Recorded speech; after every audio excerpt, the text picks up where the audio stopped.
My nose is well and truly blocked with snot, and these are my last-minute detailed predictions for UFC 279, Ferguson versus Diaz. I'm not just saying who I believe is going to win. I did that earlier this week. I'm trying to predict how every single fight on the card is going to go start to finish, what limb is going to be used for a KO blow, what round it's going to take place in, what submission will be achieved if there is going to be a submission, what the scorecards are going to read, and how every single minute of every single fight is going to play out. We're going to start straight away with the early prelim opener of Darian versus Yohan Lainesse.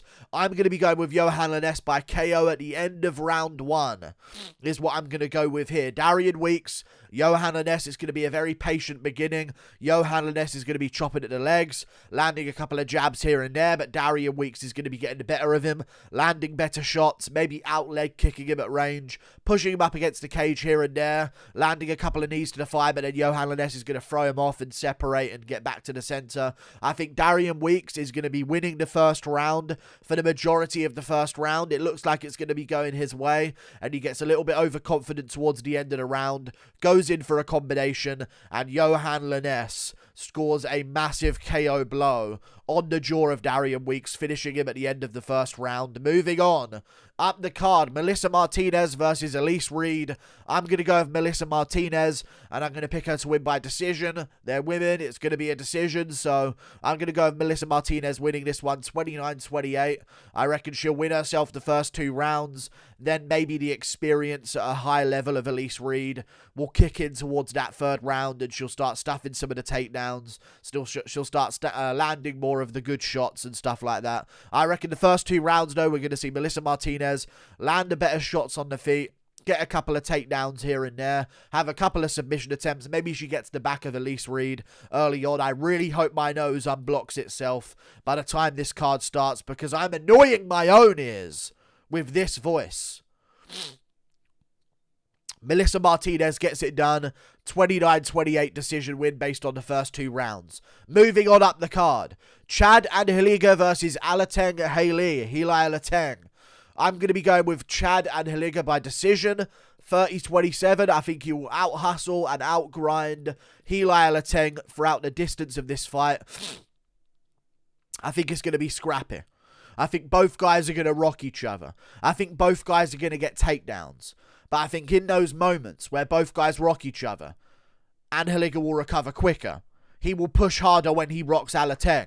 He will scramble harder when they're taking each other down. And he will end up in dominant positions and land the better shots of ground and pound and finish the round strong every single time. It's going to be a scrap. They're both going to land good shots, but Anheliger is going to finish it strong by out-hustling Heili Alateng on every occasion. 30-27, Anheliger. Moving on, up the card, Norma Dumont versus Danyelle. I'm going to go Norma Dumont wins this one by decision, 30-27, outboxing Danyelle and out-grappling her as well. She won't outbox her, maybe. There's going to be some evenness there because Danyelle can box a little bit, so maybe we're going to see Norma Dumont chop at the legs and box with Danyelle. Not really beating her too hard in that realm, but she's going to mix in some grappling and work her takedowns and get it done against Danyelle, I reckon. Who cares about this fight? Danyelle's 1-0. She's also 39 years of age. But Bo Nickel is not ready for the UFC. Moving on, Jake Collier versus Chris Barnett. I'm going with Jake Collier, and I'm going to pick Jake Collier to win this one by 3rd round TKO. I think Chris Barnett's got a massive cardio problem. His conditioning is not good enough for MMA, and Jake Collier pushes the pace very, very hard. I think the first round we could see Chris Barnett land some really good shots. Maybe it seems like he's hurt Jake Collier to the body with a spinning back kick. He's going to go for a bunch of those spinning techniques, but I think Jake Collier is going to partially block them, move out the way of a lot of them, take a lot of them and deal with them and push forward and land his own good shots. And then Chris Barnett is going to start to slow down. We're going to see Jake Collier. Let me clear my nose real quick, just a second. We're good and we're back on track. Chris Barnett is going to have his moments early on, landing some good shots, but they're not going to finish off Jake Collier. Round 2, there's going to be a bit of grappling done. They're both going to be against the cage. Jake Collier being a little bit more busy. And then in the 3rd round, we're going to see Chris Barnett start going for some more spinning techniques, miss a lot of them, end up on the ground, have to work his way back up from on bottom against Jake Collier. And then Jake Collier is going to get it done by TKO to ground and pound when Chris Barnett just can't work his way up anymore. 3rd round TKO from Jake Collier. Moving on up the card, Denis Tiuliulin versus Jamie Pickett. I'm going to go with Denis Tiuliulin by TKO in the 1st round. Very crisp, very powerful. Both guys playing at range early on. I think Denis is going to be looking for body kicks. Pickett's going to start timing some punches when he goes for those kicks to the inside leg and to the body as well. And then as he's rushing in, I think Denis Tiuliulin is going to land a big shot over the top, rock Jamie Pickett, go for a finish, land another body shot, land big shots against the cage, and finish him in the 1st round by TKO. Moving on up the card, Jailton Almeida versus Anton Turkalj. I'm going to go with Jailton Almeida by 2nd round submission over Anton Turkalj. I think Anton Turkalj has the ability to survive the 1st round. And that's what I'm betting on here. I think Jailton Almeida is going to get the takedown in the 1st round, secure position on Anton Turkalj, start to land some good shots, but Anton Turkalj is going to give him some stuff to worry about off of his back. Maybe scramble back up and try his own takedown, but Almeida stuffs it and lands some more good shots again. Then they go back and forth on the feet as they come up against the cage and separate. Both guys have some moments, but Jailton Almeida's dominated on the ground for about 2.5 minutes, I would say, of the 1st round. Round 2 comes around, and we're going to see Jailton Almeida secure a dominant position over Anton Turkalj. Turkalj start to look for some scrambles, some submission attempts, but he doesn't have the explosivity anymore that he had in round 1, taking this fight on short notice. And we're going to see Jailton Almeida start to latch up some big shots and big submission attempts. Maybe Anton escapes a couple of them, but I think we're going to see a TKO because Turkalj is not improving his position in round 2 from Jailton Almeida. Jailton Almeida gets it done. Moving on to another fight up the card, which is Hakeem Dawodu versus Julian Erosa. I think we're going to see a 29-28 decision by Hakeem Dawodu. Losing the 3rd round, but winning the first 2 is what I'm going to say happens here. He had a bad weight cut, so I think Julian Erosa's pace is maybe going to get to him as the fight goes on, and we're going to see Julian Erosa pushing the pace in that 3rd round, landing knees in the clinch, going for takedowns of his own, getting a couple of them, but Dawodu working back up, and I think we're going to see Julian Erosa steal that 3rd round and hustle his way through it and get that 3rd round win. However, in the first 2 rounds, I can see Hakeem Dawodu picking at Julian Erosa at range, chewing up his leg, landing good shots to the body, winning the clinch exchanges, not getting taken down, landing some elbows to the side of the head as Julian Erosa goes for some takedowns that fail.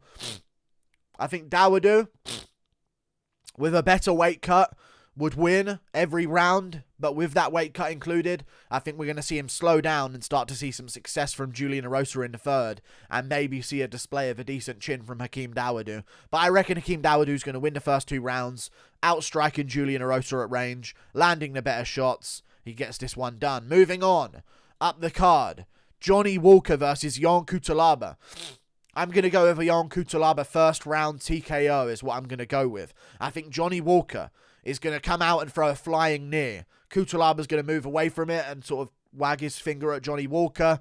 He's going to start coming in, start chewing at the inside leg of Johnny Walker, who's going to be sort of bouncing at range, trying to throw leg kicks back. As he goes for a leg kick back, I think Cutelaba's going to shoot a takedown, get the takedown for a second, but Johnny Walker's going to explode right back up to his feet, and they end up against the cage. Walker starts elbowing the side of his head. Cutelaba stops going for the takedown, settles against the cage, starts throwing some punches, lands a couple of them on Walker, and everyone gets worried because a punch has landed on Walker's chin, and the whole arena is going to be shook at what they could witness soon because they know any punch puts him down, but he takes a couple of them, and then they're going to separate again.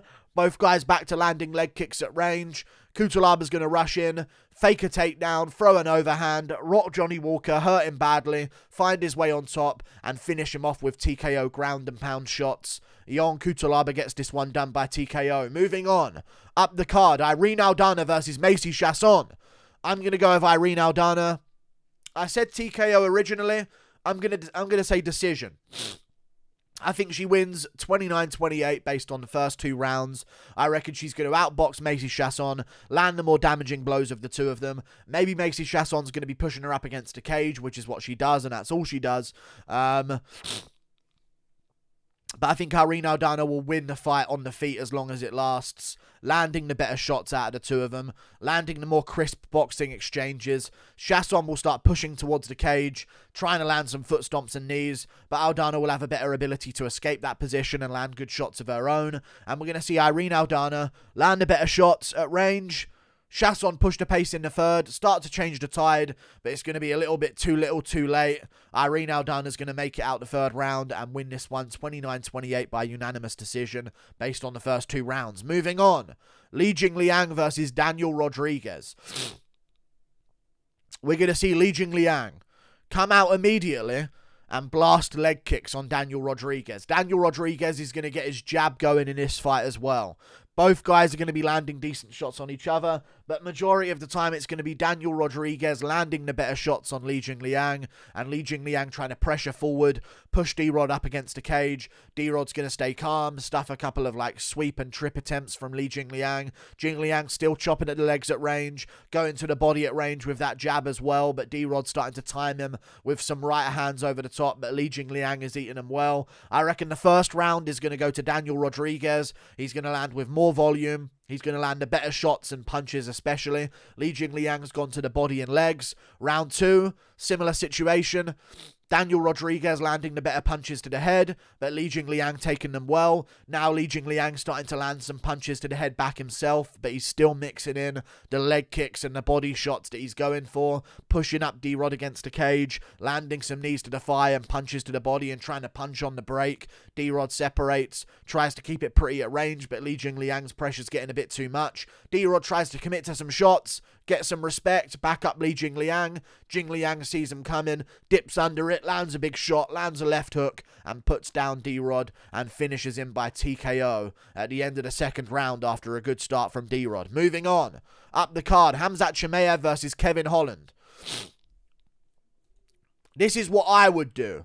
So this is what I expect Chimaev to do. Run across the cage, throw a massive punch at Kevin Holland, back him up immediately, and throw a front kick as well, and point to him and go, and all this type of stuff. Kevin Holland tries to throw some punches back, and Chimaev stays out of range and stays very safe while pushing Kevin Holland back.